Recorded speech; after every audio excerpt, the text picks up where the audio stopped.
Hey guys, I'm really excited. We are only a week away, roughly a week away from the live training happening on the Gold Coast, all right? So if you're joining us for that training, don't forget, do book your place in. It is a 2-day workshop and it's all about finding products, finding suppliers, and actually launching a product on Amazon. And I'm actually here at the Amazon warehouse based in Moorebank, and it's actually very exciting. I'm actually dropping off a package now, right?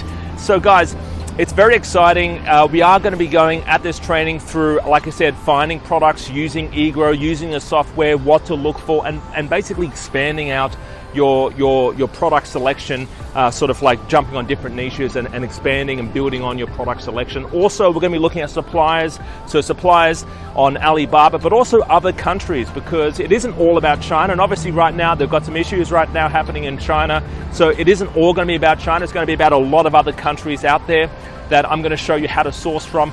Also, we are going to be doing an actual launch process as well. So I'm going to go through from the A to Z pretty much on launching your product on Amazon, all right? So how to build out the social media, what to do, what to look for, that kind of thing. So looking forward to seeing you at the training. It's going to be a very eventful training, and I would love to basically, love to hang out with you as well on the Saturday and the Sunday. There's going to be opportunities for us to actually hang out as well, all right? Looking forward to seeing you there. Bye-bye for now. See you later.